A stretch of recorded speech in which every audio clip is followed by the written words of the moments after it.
With the age of commercial flight still a decade or more in the future, Coleman quickly realized that in order to make a living as a civilian aviator she would have to become a barnstorming stunt flyer, performing dangerous tricks in the air with the then still novel technology of airplanes for paying audiences. But, to succeed in this highly competitive arena, she would need advanced lessons and a more extensive repertoire.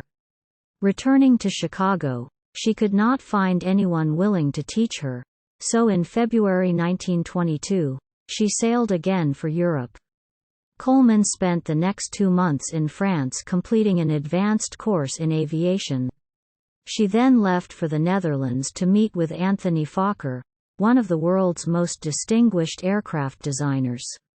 She also traveled to Germany, where she visited the Fokker Corporation and received additional training from one of the company's chief pilots. She then returned to the United States to launch her career in exhibition flying. Queen Bess, as she was known, was a highly popular draw for the next 5 years. Invited to important events and often interviewed by newspapers, she was admired by both blacks and whites. She primarily flew Curtiss JN-4 Jenny biplanes and other aircraft that had been Army surplus aircraft left over from the war. She made her first appearance in an American airshow on September 3, 1922, at an event honoring veterans of the all-black 369th Infantry Regiment of World War I held at Curtiss Field on Long Island near New York City, and sponsored by her friend Abbott and the Chicago Defender newspaper. The show billed Coleman as the world's greatest woman flyer, and featured aerial displays by 8 other American ace pilots, and a jump by black parachutist Hubert Julian. 6 weeks later, Coleman returned to Chicago, performing in an airshow, this time to honor World War I's 370th Infantry Regiment.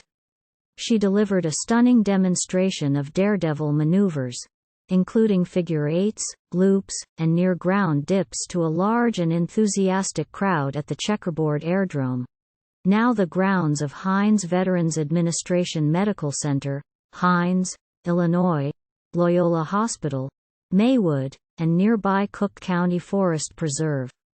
The thrill of stunt flying and the admiration of cheering crowds were only part of Coleman's dream. Coleman never lost sight of her childhood vow to one day amount to something.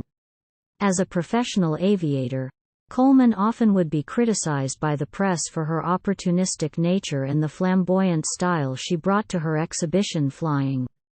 She also quickly gained a reputation as a skilled and daring pilot who would stop at nothing to complete a difficult stunt. In Los Angeles, she broke a leg and 3 ribs when her plane stalled and crashed on February 22, 1923. Committed to promoting aviation and combating racism, Coleman spoke to audiences across the country about the pursuit of aviation and goals for African Americans. She absolutely refused to participate in aviation events that prohibited the attendance of African Americans. In the 1920s, she met the Reverend Hezekiah Hill and his wife Viola on a speaking tour in Orlando, Florida. The community activists invited her to stay with them at the parsonage of Mount Zion Missionary Baptist Church on Washington Street in the neighborhood of Paramore. A local street was renamed Bessie Coleman Street in her honor in 2013.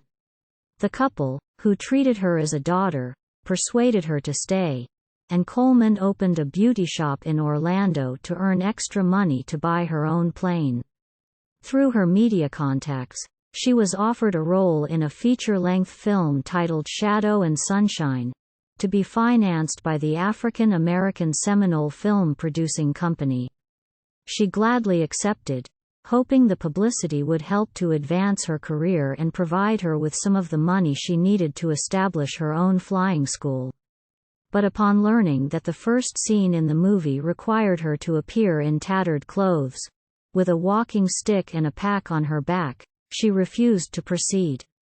Clearly, Bessie's walking off the movie set was a statement of principle. Opportunist though she was about her career, She was never an opportunist about race. She had no intention of perpetuating the derogatory image most whites had of most blacks, wrote Doris Rich.